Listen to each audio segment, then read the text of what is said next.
For 2 months, FOX10 News has been digging for answers following a fatal fire in Prichard. It happened on Weisbrod Avenue in the 8 Mile community. A man and his 2 teenage stepdaughters died inside their home. And since then, investigative reporter Shelby Myers has been asking questions to figure out what happened and how.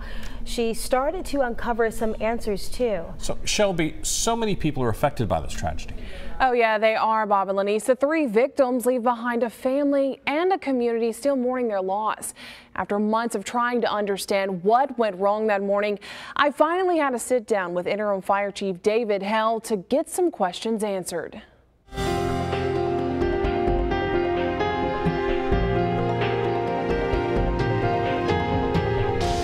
It rocked the community. It's just really devastating. It's a loss. It's a loss. 3 people loved by so many killed in an early morning house fire in 8 Mile. I got 3 people looking down on me.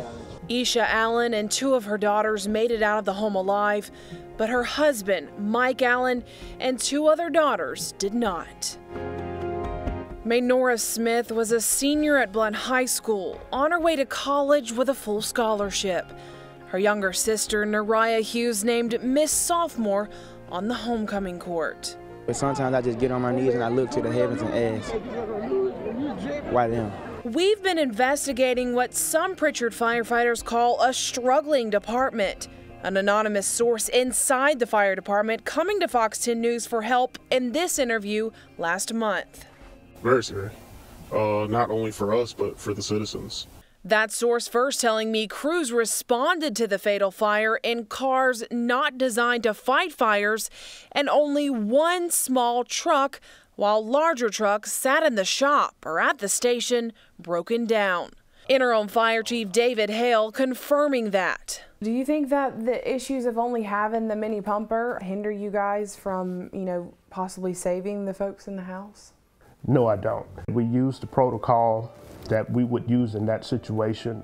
Sarah Lamb was there on scene within 6 to 7 minutes, which is a great time for the distance they have to travel to get there. The house was fully engulfed before our people even showed up in 3 minutes. So that basically tells me if someone was still inside that building, that was a great chance that it would be a slim chance for us to survive. Very slim. Prichard's 1 working fire unit, a mini pumper, only holds 300 gallons of water. So Chief Hale says his men use the closest fire hydrant. According to a former firefighter we contacted, while a mini pumper is able to fight any size fire, it does need a steady water supply from a hydrant to fight larger ones. A source within the Prichard Fire Department tells us water pressure coming from that hydrant wasn't enough. Chief Hale would only say the fire hydrant worked in some capacity.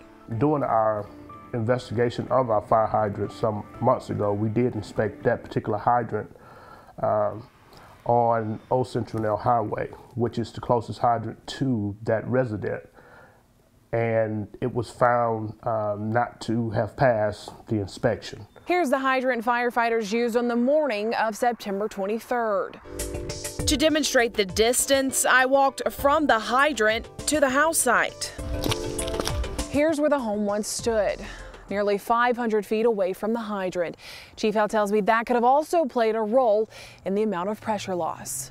Hoping to find out exactly what happened that terrible morning, FOX10 News Investigates filed an open records request with the city of Prichard. For weeks, our requests were ignored until my report called the city out for ignoring us. I saw it on the news that that you did not have access to any information, and I was unaware of that at the time. After going back and looking at the information that we did have, we had to make sure that we were protecting the family, protecting the investigation. While Chief Hale explained much of what happened that morning, the city is still withholding 11 pages from that report.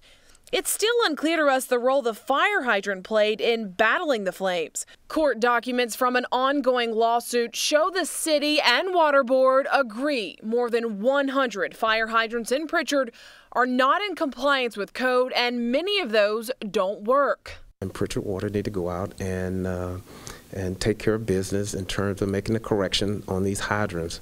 Chief Hale says things are getting better within his department, with the mayor and city council just agreeing to buy 2 new fire trucks.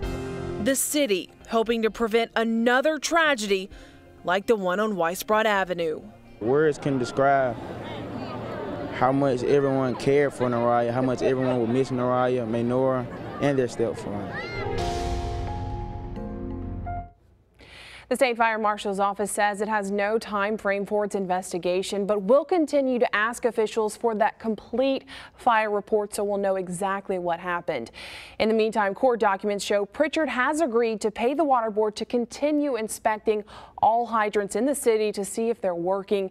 And of course, we'll continue to ask for their findings too, guys. Yeah, we all remember that fire with the father and the 2 daughters. On that note, what about the other residents in Prichard? If there is another house fire, does Prichard have enough working trucks to put it out? You know, Elise, that is a great question, and that's something that I've talked with Chief Hale about, and he says that they have added another one of their trucks that was once in the shop. It's now back on the streets along with that mini pumper that they're using.